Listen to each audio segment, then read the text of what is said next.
শিশু কিশোররা শুধু গাইতে পারে, নাচতে পারে, বাজনা বাজাতে পারে, এটা খুবই ভালো জিনিস, এটা প্রতিযোগিতা হওয়া অবশ্যই উচিত।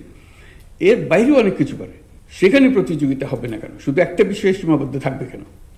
এখান থেকে বিভিন্ন রকমের প্রতিযোগিতার মাধ্যমে বিভিন্ন দিকে ছড়িয়ে পড়বে। কিন্তু তাদের মনে একটা ক্ষোভ এসছে, এই সামান্যর জন্য আমি কেন পারলাম না, আমি তো এটা তোর চেতে ভালো, ওটা তোর চেতে ভালো, এইখানে আমি পেছনে পড়লাম কেন? না হলে আমি জানতাম না আমি যে ক্লাসে ফার্স্ট হতে পারি, সারা বাংলাদেশের বহু ঘরে আনন্দ বয়ে যাবে এটা দেখে। আজকে যারা এখানে উপস্থিত আছে তারা তো বটেই আনন্দিত, কিন্তু এটার প্রভাব ঘরে ঘরে ছড়িয়ে পড়বে। এই বছর কিভাবে এই প্রতিযোগিতা হলো, কিভাবে কে কোন স্তর থেকে উচ্চতর স্তরে আসলো, অনেক পরিবারে এটা মনোযোগ সহকারে লক্ষ্য করে যাচ্ছে। যেহেতু তাদের কোনো ছেলে মেয়ে এটাতে অংশগ্রহণ করছে, অংশগ্রহণ করে হয়তো এক স্তরে জিতছে, আর এক স্তরে আশা করছে সেখানেও জিতবে, জিততে পারে নাই, হতাশ হয়েছে, কিন্তু পুরো প্রতিযোগিতার থেকে মন তারা উঠিয়ে ফেলেনি। কে হচ্ছে খুব গভীর আগ্রহ সহকারে তারা দেখছে। আজকের অনুষ্ঠানটা হলো সবটা তুঙ্গে, সবার উপরে আসলো, কারা সব কিছু মিলে সারা দেশের মধ্যে সেরা প্রমাণ। তারা যেমন আগ্রহ সহকারে দেখছে, আমরাও খুব আগ্রহ সহকারে তাদেরকে চাক্ষুষ দেখার সুযোগ পাচ্ছি। এবং তাদের যারা আজকে বিজয়ী হলো, সর্বস্তরে আসতে পারলো, তাদের জন্য জোরে একটা হাততালি দিয়ে দেয়।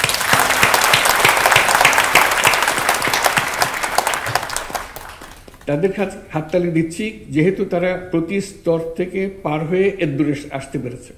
এটা একটা বিরাট ঘটনা এই শিশুর জীবনে, কিশোরের জীবনে, কিশোরীর জীবনে। তাকে আরো উৎসাহিত করবে, পরের বারেও যেন ভালো করতে পারে, এর চাইতে উপরে যেতে পারে, সেই উৎসাহ ধরে রেখে তার নিজেকে নিজে আবিষ্কার করবে। এটা পুরো জিনিসটা হলো নিজেকে আবিষ্কার করা। এই প্রতিযোগিতাটা আবিষ্কার করার সুযোগ সৃষ্টি করে দিল। না হলে আমি জানতাম না আমি যে ক্লাসে ফার্স্ট হতে পারি, সেটাও জানতাম না। হয়ে গেল, সবাই তাকাচ্ছে আমার দিকে, অবাক লাগে। তখন স্কুলে ফার্স্ট হয়ে গেছি আমার প্রতিযোগিতায়, এই তো একটা অবাক কাণ্ড। এই প্রতিযোগিতার পেছনে কিন্তু আরো অনেক প্রতিযোগিতা আছে, আনুষ্ঠানিক প্রতিযোগিতার পেছনে অনানুষ্ঠানিক অনেক প্রতিযোগিতা। সেই জন্য এটা অনেক পরিবারকে ছোঁয়, অনেক শিক্ষায়তনকে ছোঁয়। তার সঙ্গে যারা বিচারক আছেন তাদের জন্য একটা বিরাট আনন্দের বিষয় যে দেখা নতুন কারা আসছে, তারা বিচারক হয়েছে, তারাও এইরকম একটা পদ্ধতির মধ্য থেকে এসছে, বিচারক হয়েছে, আজকে অন্যকে বিচার করছে, আনন্দ পাচ্ছে। যারা একটা বিচারকের ভূমিকায় ছিলেন এবং তাদেরকে উৎসাহিত করেছেন, নিজেদের সময় দিয়ে, নিজেদের মেধা দিয়ে তাদেরকে সাহায্য করেছেন, তাদেরকে আমরা একটা জোরে হাততালি দিই, কারণ তাদের মাধ্যমে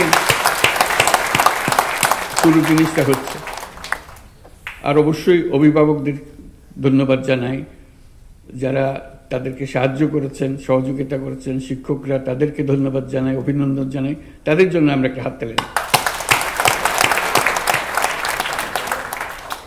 আজকে এই হাততালিগুলো দিলাম এই জন্য, এটা শুধু এখানেই সীমাবদ্ধ থাকবে না, এটা সারা বাংলাদেশের আনাচে কানাচে যারা এটার সঙ্গে জড়িত ছিল তাদের সবার কাছে পৌঁছে যাবে। যারা বিজয়ী হয়েছে বিভিন্ন স্তরে এবং সর্বোচ্চ স্তরে, তাদেরকে তো আমরা অভিনন্দন জানালামই। যারা প্রতিযোগিতায় অংশগ্রহণ করেছে তাদেরকে আমরা অভিনন্দন জানাই। এটাও মস্ত বড় জিনিস। আমরা প্রতিযোগিতায় অংশগ্রহণ করেছি, 2 স্তর পার হয়েছি, 3 স্তর পার হয়েছি, আর উপরে উঠতে পারি নাই, বা প্রথম স্তরে আমি হারিয়ে গেছি। তারা কিন্তু প্রতিযোগিতায় অংশগ্রহণ করেছে। যারা এই পর্যন্ত বিভিন্ন স্তরে এসে পরবর্তী স্তরে আসতে পারেনি, তাদের জন্য আমরা অভিনন্দন জানাচ্ছি, তাদের জন্য একটা হাততালি। কারণ তারা এবার হয়তো পারে নাই, কিন্তু তাদের মনে একটা ক্ষোভ এসছে, এই সামান্যর জন্য আমি কেন পারলাম না, ও কেন পারল। এটাই মানুষকে পরিবর্তন করে। এই যে মনের ভিতরে একটা ক্ষোভ আসলো যে আমি তার চেয়ে কম নাকি, আমি তো এটা তোর চেতে ভালো, ওটা তোর চেতে ভালো, এইখানে আমি পেছনে পড়লাম কেন। এই যে প্রেরণা আসে, এই প্রেরণাটা সৃষ্টি করা, এটাও প্রতিযোগিতার একটা বড় অংশ। যেবার যারা এসছে, পুরস্কার পেয়েছে, পরবর্তীতে নতুন নতুন মুখ দেখা যাবে। এই কারণে যারা প্রতিযোগিতা অংশগ্রহণই করেনি, শুধু তাকিয়ে তাকিয়ে দেখেছে আর খুব ক্ষুব্ধ হয়েছে যে আমি কেন গেলাম না, আমার কেন সুযোগ দিল না। সামনে আমরা দেখি আমারই ডিঙ্গে কেউ উপরে ওঠে, নিজে নিজে সে চ্যালেঞ্জ গ্রহণ করছে এখন। কাজে এটাই হলো এই প্রতিযোগিতার মূল মর্ম কথা, যে আত্ম আবিষ্কার করা, নিজেকে আবিষ্কার করা। এর মাধ্যমে আমরা শিশুদের আবিষ্কার করার সুযোগ দিচ্ছে। তা না হলে সে যেমনি আছে এমনি থেকে যেত। তার যে আরেকটা স্তর আছে ভেতরে লুকিয়ে আছে, সেটা কোনোদিন প্রস্ফুটিত হতো না। এটার মাধ্যমে সে প্রস্ফুটিত হয় এবং নিজেকে জানতে শেখে যে আমি তো এর চাইতে বড়, যেটুকু আমি এ পর্যন্ত জেনে এসেছিলাম তার চাইতে আমি তো আসলে বড়, ওদের চাইতে বড়, আমি সেরা, আমি অনেক কিছু করতে পারি যারা অন্যরা সেটা পারে না, আমার মধ্যে এটা আছে। তার মধ্যে উৎসাহ জাগে যে কীভাবে আমি সামনে এগিয়ে যাব। এই প্রতিযোগিতা, নতুন করে প্রতিযোগিতা আবার শুরু করার জন্য আমি মন্ত্রণালয়কে বিশেষভাবে ধন্যবাদ জানাচ্ছি, কারণ এটা খুবই গুরুত্বপূর্ণ একটা বিষয়। আমরা সরকারের পক্ষ থেকে সর্বরকম সাহায্য প্রতিযোগিতার জন্য দেওয়া সচেষ্ট থাকবো, কারণ এটাই হলো ভবিষ্যৎ। আমাদের দেশের মানুষ কিভাবে গড়ে উঠবে, কোন স্তর পর্যন্ত পৌঁছাবে, তার স্তর পার হয়ে আরও কত স্তরে যেতে পারবে, সেটা তার মানুষে ঢুকিয়ে দেওয়া, এটাই হলো তার মর্ম। কাজেই এই যে প্রতিযোগিতাটা এবারের প্রথমবারের মতো করেছে, তার মধ্যে নিশ্চয়ই ভুল ত্রুটি হয়েছে, হবার কথা, এটাতে লজ্জা পাবারও কিছু নেই, অসন্তুষ্ট হওয়ারও কিছু নেই।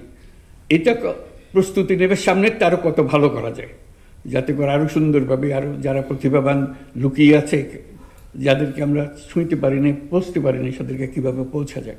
আমার কাছে এটা দেখে দেখে একটা জিনিস মনে হলো যে এখন এটা আমরা একটা বিশেষ বিশেষ ক্ষেত্রে সীমাবদ্ধ রেখেছি। এটা এই সীমাটা ছাড়িয়ে যাওয়া। শিশু কিশোররা শুধু গাইতে পারে, নাচতে পারে, বাজনা বাজাতে পারে, এটা খুবই ভালো জিনিস, এটা প্রতিযোগিতা হওয়া অবশ্যই উচিত। এর বাইরেও অনেক কিছু পারে, সেখানে প্রতিযোগিতা হবে না কেন? শুধু একটা বিষয়ে সীমাবদ্ধ থাকবে কেন? এখান থেকে বিভিন্ন রকমের প্রতিযোগিতার মাধ্যমে বিভিন্ন দিকে ছড়িয়ে পড়বে। এক সময়ে এখনো হয় বোধহয় রচনা প্রতিযোগিতা হয়, এটাও একটা জিনিস হতে পারে। আমি কেমন বাংলাদেশ দেখতে চাই, এটা রচনা প্রতিযোগিতা, বা অন্য কোনো বিষয়, যে কোনো বিষয় হতে পারে, উদ্ভট বিষয় হতে পারে, হবে। প্রযুক্তির প্রতিযোগিতা, এই বয়সে কে কি প্রযুক্তি প্রয়োগ করছে এবং সেটা সে নতুন একটা চমক দিচ্ছে, তার সেই প্রযুক্তিকে বুঝতে পারছে এবং সেটাকে প্রয়োগ করছে, তার জন্য প্রতিযোগিতা। কী কী জিনিস এই প্রযুক্তি, তখন স্কুলে বিভিন্ন জায়গায় শুরু হবে প্রযুক্তির প্রতিযোগিতা, কে কে আসবে। আমরা সব দিক থেকে আনতে চাই, শুধু একদিকে সীমাবদ্ধ না রেখে। এটা খুব গুরুত্বপূর্ণ বিষয়, যেটা আমরা এখন করছি। আরও গুরুত্বপূর্ণ বিষয় আছে, সেদিকে ছড়িয়ে যাওয়া। আমরা এর মধ্যে খেলাধুলাকে আনবো না কেন? এই বয়সের ছেলেমেয়েরা খেলাধুলা, তাদের একটা সিরিজ চলুক, এই খেলাধুলা থেকে সেরা হচ্ছে কে কী করছে। আমরা বাংলাদেশের সীমা ছাড়িয়ে বের হতে চাই। আমরা বাংলাদেশেরও সেরা, আমরা বিশ্বেরও সেরা। কাজে বিশ্বের সেরা মাপতে আমাদেরকে নিয়ে আসতে হবে, সেটার জন্য আমরা করতে পারি।